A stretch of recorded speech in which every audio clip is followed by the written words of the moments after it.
करेंगे thermal properties of matter के ऊपर कुछ प्रीवियस ईयर क्वेश्चंस करेंगे। तो इसमें क्वेश्चन नंबर 1 जो है उसमें ये कहा गया है कि a piece of iron is heated in a flame if it first becomes dull red and then becomes reddish yellow and finally turns to white hot. The correct explanation of the above observation is possible by using, तो इसमें कौन सा law use होगा?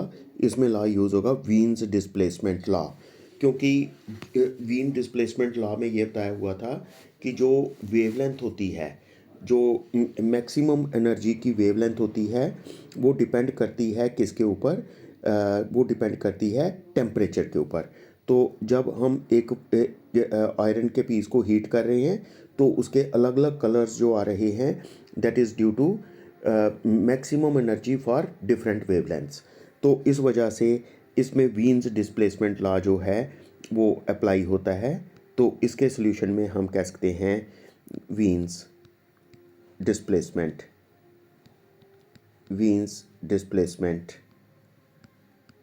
Law, Wien's displacement law. तो इसमें fourth option जो है वो करेक्ट हमारा हो जाएगा। उसके बाद नेक्स्ट है two metal rods 1 and 2 of same length and have same temperature difference between their ends. Their thermal conductivities are K1 and K2 and cross sectional area A1 and A2 respectively. If the rate of conduction in first is 4 times that of second, then तो हम दोनों की conduction देख लेते हैं कि पहले case में कंडक्शन किसके बराबर बन जाएगी। सॉल्यूशन जो है इसका, पहले केस में कंडक्शन किसके बराबर बन जाएगी? जो हीट की कंडक्शन होती है that will be equal to, किसके बराबर होती है? That is equal to its conductivity into area into change in temperature. Change in temperature को डेल्टा टी लिख देंगे, तो डिवाइडेड बाई ओरिजिनल लेंथ जो है, लेंथ जो थी वो है एल। तो Q2 किसके बराबर हो जाएगा? जो दूसरी रॉड में से हीट फ्लो करेगी वो किसके बराबर हो जाएगा? K2, उसका area of cross section A2 है।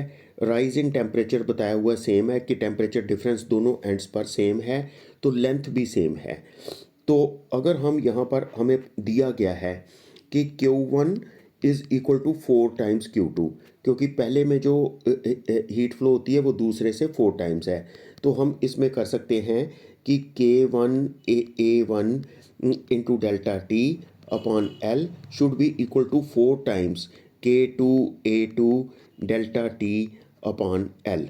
तो इसमें डेल्टा टी और डेल्टा टी, एल और एल कैंसिल हो जाते हैं, तो हमारे पास बन जाता है K1 A1 should be equal to 4 K2 A2। तो इसमें हमारे पास जो ऑप्शन बन जाता है वो फर्स्ट ऑप्शन जो है वो करेक्ट बनता है कि K1 A1 is equal to 4 times K2 A2। तो इसमें फर्स्ट ऑप्शन इज करेक्ट। उसके बाद नेक्स्ट क्वेश्चन जो आ जाता है उसमें हमसे ये कहा हुआ है कि steam eight 100 degree Celsius, steam eight 100 degree Celsius is passed into 20 gram of water at 10 degree Celsius. When water acquires temperature 80 degree Celsius, the mass of water present will be, तो कितना मास प्रेजेंट हो जाएगा? तो steam pass की जाती है 100 degree Celsius की 20 ग्राम पानी में से, तो जिसका टेम्परेचर है 10 डिग्री। तो वाटर का टेम्परेचर 80 डिग्री हो जाता है, ठीक है। तो मास कितना वाटर का होगा ये हम कैलकुलेट कर लेते हैं। तो इसमें इसका सॉल्यूशन जो है वो इस तरह से आ जाएगा कि मास ऑफ वाटर, ठीक है, into specific heat of water, तो इनटू टेम्परेचर, जितना टेम्परेचर उसका फॉल होता है, ठीक है। तो जितना टेम्परेचर, मतलब यहाँ कह सकते हो वाटर का टेम्परेचर राइज होता है, क्योंकि पहले 10 डिग्री था फिर 80 डिग्री हो जाता है जितना राइज होता है टेम्परेचर वाटर का। तो that should be equal to mass into latent heat, कि जितना स्टीम जो है वो वाटर में चेंज हो गई, तो वाटर में चेंज होने के लिए उसको उसको किसकी ज़रूरत पड़ती है? लेटेंट हीट की ज़रूरत पड़ती है। तो plus mass of water into specific heat of water into this fall in temperature that is delta theta 2। जब वो स्टीम, पहले तो स्टीम जो है वो वाटर में चेंज होती है, 100 डिग्री की स्टीम जो है 100 डिग्री में वाटर में चेंज होती है, तो उसके लिए कितनी हीट की ज़रूरत पड़ेगी, ml। ठीक है, तो लेकिन जब 100 डिग्री का वाटर जो है अब 80 डिग्री में चेंज होगा, तो उसके लिए कितनी हीट की ज़रूरत पड़ेगी, SW मतलब specific heat of water into fall in temperature. तो अगर हम इसके लिए लिखेंगे, हमारे पास वाटर था 20, स्पेसिफिक हीट को 1 ले लीजिए, क्योंकि स्पेसिफिक हीट CGS सिस्टम में 1 के बराबर होती है, ये हमें दिया भी गया है क्वेश्चन में। तो स्पेसिफिक हीट को दिया गया है 1 के बराबर, तो इसमें 1 इंटू इसमें टेम्परेचर जो है वो कितना हो जाता है, पहले 10 था, अब 80 हो गया, 10 माइनस 80, फॉल कितना हो गया, 10 माइनस 80, m को m ही रहने दो, लेटेंट हीट जो है 540 हमें दी गई है, प्लस m को m रहने दो, स्पेसिफिक हीट जो है वो 1 वाटर की, और फॉल इन टेम्परेचर जब वो स्टीम वाटर में चेंज हो जाती है तो कितना हो जाएगा, 100 माइनस 80, 100 माइनस 80। तो इसमें हमारे पास बन जाता है 1400 इज़ इक्वल टू 560 m। तो इसका मतलब ये है कि m will be equal to 2.5 gram. तो 2.5 ग्राम स्टीम का वाटर बन गया, तो 20 ग्राम वाटर पहले ही था, तो total mass of water, total mass of water, total mass of water जो है वो किसके बराबर हो जाएगा, that is 20 plus 2.5 that is equal to 22.5 gram. तो इतना वाटर हो जाएगा। तो इसमें ऑप्शन 4 जो है वो करेक्ट आ जाएगा, दैट इज़ 22.5। उसके बाद क्वेश्चन नंबर नेक्स्ट हम देख लेते हैं, certain quantity of water cools from 70 degree to 60 degree in the first 5 minutes and 54 degree in the next 5 minutes. The temperature of the surrounding is, तो अगर हम टेम्परेचर सराउंडिंग का निकालना चाहें तो टेम्परेचर सराउंडिंग का कितना होगा, पहले आपको पता है कि जो मीन टेम्परेचर है, आप कह सकते हो कि टेम्परेचर जो है उसमें कितनी चेंज आ गई, दैट इज़ इक्वल टू, इसका हम सोल्यूशन कर रहे हैं, 60 माइनस 70, 60 माइनस 70 अपॉन 5, तो that should be equal to K according to Newton's law of cooling. तो जो एवरेज टेम्परेचर थी 60 और 70 की, वो बनती है 65, 65 minus T, T is the temperature of the surrounding. तो इसमें हम कर सकते हैं, ये हमारे पास कितना बन जाएगा, this will be 60 minus 70 that means minus 10 upon 5 minus 2 is equal to K 65 minus T. ठीक है, तो इसको फर्स्ट इक्वेशन रख लेते हैं। तो दूसरे केस में क्या हो जाएगा, दूसरे केस में आपको देखने में मिलेगा कि वो उसका टेम्परेचर 60 से 54 तक गिर जाता है। जब उसमें टेम्परेचर फॉल करेगा तो उस केस में हम कह सकते हैं कि that will be equal to 54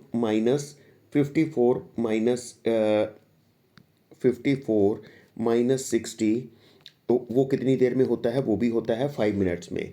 तो that should be equal to K into इसका मीन कितना बन जाता है, 60 और 54 का, ये हमारे पास बन जाएगा 57, तो 57 माइनस टी।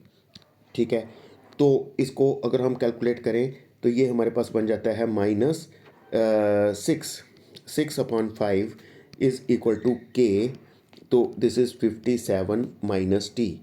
ठीक है, इसको हम सेकंड रख लेते हैं। तो अब हम क्या करेंगे कि फर्स्ट को सेकंड से डिवाइड करेंगे, डिवाइडिंग फर्स्ट बाय सेकंड।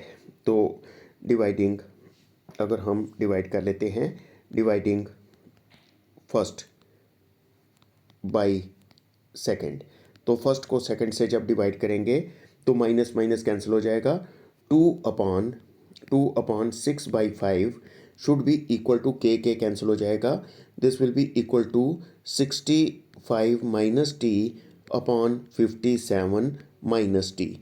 तो इसको हम क्रॉस मल्टीप्लाई कर लेते हैं, 2 multiplied by 57 minus 2t is equal to 6/5 into 65 minus 6/5 into T.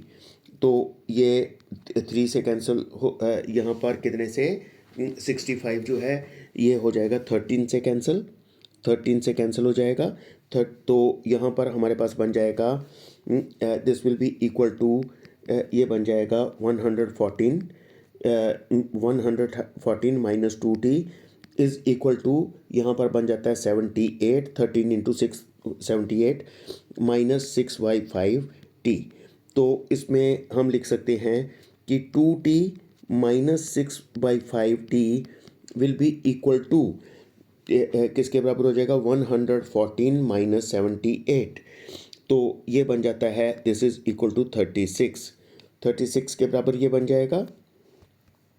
ये जब 36 के बराबर बन जाता है तो अब हम देख लेते हैं कि ये कितना बनता है। This will be equal to, इसको अगर हम करेंगे 5 into root 10t minus 60, that means 4/5t, 4/5t is equal to 36, which means t will be equal to 36 multiplied by 5/4। तो ये 9 से कैंसिल हो जाता है, तो it means t will be equal to 45 degree. तो टेम्परेचर हो जाएगा 45 डिग्री। तो इसमें सराउंडिंग का टेम्परेचर 45 डिग्री आ रहा है, तो हमारा ऑप्शन फर्स्ट जो है वो करेक्ट ऑप्शन बन जाता है। ठीक है, तो ये हमारा करेक्ट ऑप्शन बन जाता है। तो अब हम क्वेश्चन नेक्स्ट कर लेते हैं, क्वेश्चन नंबर 5 कर लेते हैं। तो क्वेश्चन नंबर 5 में the value of coefficient of volume expansion, the coefficient of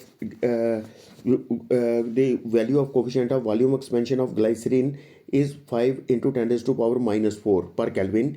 The fractional change in the density of glycerin for a rise of 40 degree Celsius in its temperature is. तो कितनी इसमें density में fractional change in density किसके बराबर हो जाएगी। इसका solution हम इस तरह कर सकते हैं कि डेंसिटी जो होती है that is equal to original density into 1 plus gamma into delta T, gamma into delta T. तो हम ये भी कह सकते हैं कि rho minus rho zero is equal to rho zero gamma delta T. तो हम ऐसा कह सकते हैं कि चेंज इन डेंसिटी, तो ये जो ओरिजिनल डेंसिटी है इसको नीचे ले आते हैं, divided by original density, this is equal to the fractional change in density that will be equal to gamma into delta T.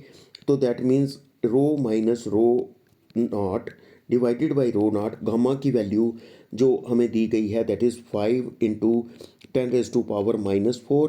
तो चेंज इन टेम्परेचर जो बताया गया 40 डिग्री सेल्सियस, तो 40 डिग्री सेल्सियस बताया गया है। तो it will be equal to 200 into 10 की पावर माइनस 4, तो जिसको हम लिख सकते हैं 0.020। तो ये वैल्यू हमारे पास बनती है। तो इसमें हमारा ऑप्शन 4 जो है वो करेक्ट आ जाता है। तो ये करने के बाद अब हम नेक्स्ट क्वेश्चन देखते हैं। ये क्वेश्चन हमारा क्वेश्चन नंबर 6 बन जाएगा। तो इसमें a piece of ice falls from height h so that it melts completely. Only 1/4 of the heat produced is absorbed by the ice, and all energy of ice gets converted into heat during its fall. The value of h is. तो एक ना ice का piece कुछ height से गिरता है, तो उसमें से जो चौथा हिस्सा होता है एनर्जी का, जितनी हीट प्रोड्यूस होती है, तो उसका चौथा हिस्सा जो है वो यूज़ होता है आइस को मेल्ट करने के लिए। ठीक है, तो हमने एच की वैल्यू जो है वो फाइंड करनी है। तो इसके लिए हम सॉल्यूशन जो है वो इस तरीके से कर सकते हैं। इसका जो सॉल्यूशन बन जाएगा वो हम इस तरह से कर सकते हैं। इसमें क्या होगा कि इसकी पोटेंशियल एनर्जी थी, वही पोटेंशियल एनर्जी हीट में चेंज होगी। तो लेकिन हीट में कितनी चेंज होती है, इसका चौथा हिस्सा mgh डिवाइडेड बाई 4। तो ये किस में चेंज हो जाएगा, मास इनटू लेटेंट हीट, क्योंकि जो मेल्ट करने के लिए हीट चाहिए होती है वो लेटेंट हीट होती है। तो m ग्राम को मेल्ट करना है तो m इंटू एल, तो m और m कैंसिल हो जाएंगे, तो h will be equal to 4L upon g। तो 4 इंटू एल जो है, ठीक है, तो इसमें 4 इंटू लेटेंट हीट जो दी गई है दैट इज़ 3.4 इंटू 10 की पावर 5। तो जी की वैल्यू आप 10 ले लीजिए, ठीक। तो उस केस में बन जाता है this comes equal to 1.36 into 10⁵ तो डिस्टेंस आ जाएगा मीटर में, क्योंकि सब कुछ ऐसा ही यूनिट्स में है तो ये भी मीटर में आ जाएगा। तो इसको आप लिख सकते हो 136 इंटू 10⁵, या इसको सीधा मीटर को किलोमीटर लिख दो तो 136 किलोमीटर। तो ये हमारे पास फर्स्ट ऑप्शन जो है वो करेक्ट आ जाएगा, that it will be equal to 136 kilometre.